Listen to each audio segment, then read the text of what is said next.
Hi guys, Blaze Agenda 4554 here, and well, I'm back. As you saw in my last video, I promised you guys I would do a review of the Assassin's Creed Odyssey Ancient Greece Discovery Tour, and so here it is. There's two of them right now.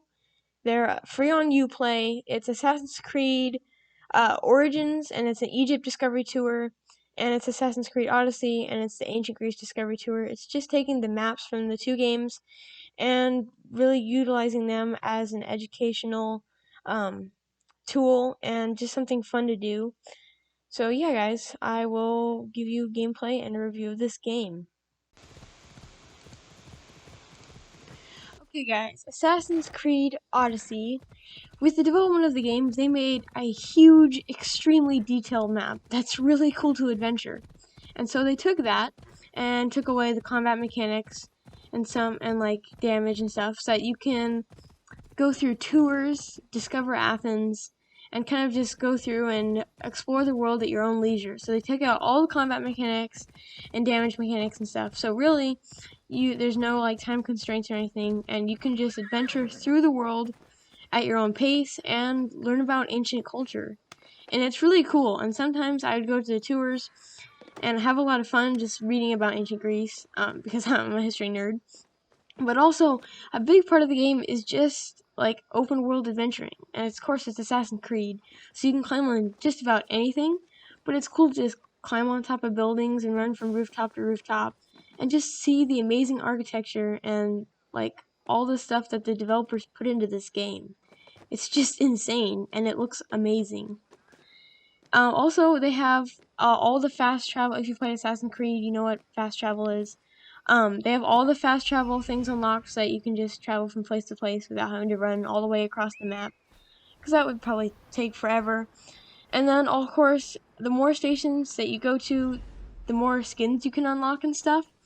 And it's kind of neat because you can unlock like Spartans and different characters from Odyssey, and it's really cool. Although it feels a little bit like they could have added something like more rewarding for visiting all the stations, because I know that the monotone narrator can get really boring sometimes. But yeah, I'll show you a few gameplay clips, and I'll come back in just a second. Okay, it's time to talk about the big point of the game. So when Ubisoft just like developed this game and kind of changed it into the Discovery Tour, they made all of these like little tour points and stuff. And I forget, there's like a ton of tours. Like you could spend a solid like maybe 13 hours, 15 hours just going through all of the tours. And there's more than just the tours too. There's like discovery centers for things that are like cool, but like not big enough to have tours on. So like small statues or monuments and stuff.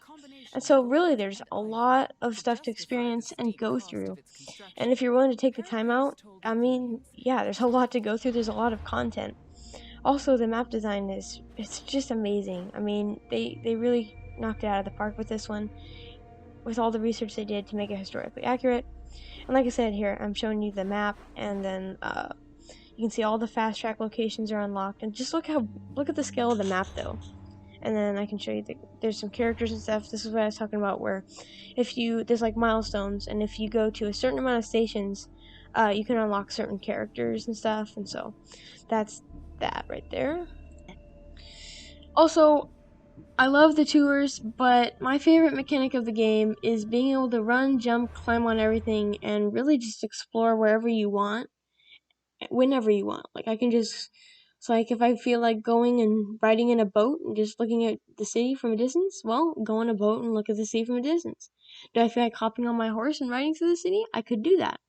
Do I feel like taking a tour? I can do that. Do I feel like, you know what I mean?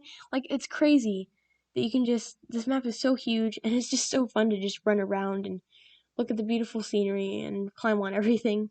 So yeah, guys. I think my final verdict of this game is, I would say if I had to rate it on a scale of 1 to 10, I'd give it a 7 out of 10. The map design is incredible. The amount of detail is incredible.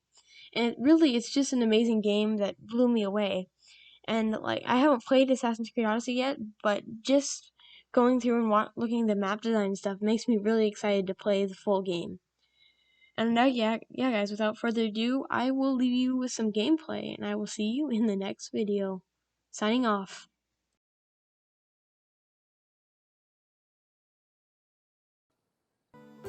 The Temple of Athena Nike was built on the remains of old fortifications from the Mycenaean era. Worship at the temple can be traced back to the 6th century BCE, but the building itself was destroyed during the Greco-Persian Wars a century later. It was rebuilt during the Peloponnesian War. Given that the name Athena Nike roughly means Athena of victory, it was likely constructed in the hopes that Athens would win the war.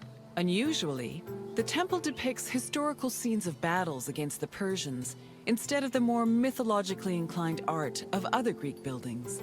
The temple's priestess was chosen randomly among the Athenians and received a salary of 50 drachmae annually, along with skins and trophies from sacrificed animals.